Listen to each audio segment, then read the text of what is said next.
मेरी समझ यह है कि आज तक जगत में संस्कृति, धर्म, काव्य, चित्र, म्यूजिक, संगीत जो भी पैदा हुआ है वो उन लोगों से पैदा हुआ है जो लीजर में थे, जो विश्राम में थे। जिसका 24 घंटे काम में व्यतीत हो जाता है उससे न संगीत पैदा होता, न काव्य पैदा होता, न संस्कृति पैदा होती, न धर्म पैदा होता है।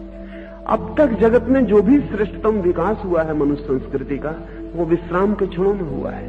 वे ही कौमें और वे ही युग संस्कृति को जन्म देते हैं जो विश्राम में होते। जैसे एथेंस ने सुकरात को, प्लेटो को, अरस्तु को जन्म दिया, क्योंकि एथेंस बहुत संपन्न था और सारा काम गुलाम कर रहे थे, ऊपर का वर्ग कोई भी काम नहीं कर रहा था। इसलिए अरस्तु पैदा हुआ, सुकरात पैदा हुआ, प्लेटो पैदा हुआ।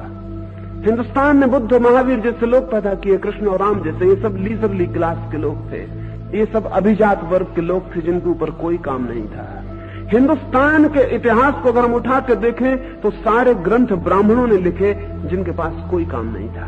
हिंदुस्तान के सारे धर्म को जन्म ब्राह्मणों ने दिया, उनके पास कोई काम नहीं था। हमने काम से उन्हें मुक्त कर दिया था। हमने कहा था तुम्हें कोई काम नहीं है, तुम पढ़ो, लिखो, सोचो, विचारो। शूद्रों ने तो एक वेद नहीं लिखा, एक उपनिषद नहीं लिखा।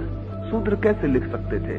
पूरे हिंदुस्तान के इतिहास में एक बुद्धिमान शूद्र पैदा हुआ, वो भी अंग्रेजों की बदौलत, डॉक्टर अंबेडकर। उसके पहले कोई शूद्र पैदा नहीं हुआ। नहीं हो सकता, कोई कारण नहीं है। उसको 24 घंटे हमने काम में उलझा दिया है। अगर स्वावलंबन की बात को बहुत ज्यादा खींचा जाए तो एक एक आदमी की जिंदगी सुबह से सांझ तक फिजूल कामों में नष्ट हो जाएगी और उसके व्यक्तित्व में ऊंचे उठने के कोई उपाय नहीं रह जाते। अगर व्यक्ति की चेतना को ऊपर उठाना है तो समाज में अधिकतम विश्राम हो सके, इसकी चिंता करनी चाहिए। वो कैसे होगा? विश्राम होगा मनुष्य का श्रम यंत्रों के हाथ में चला जाए तो।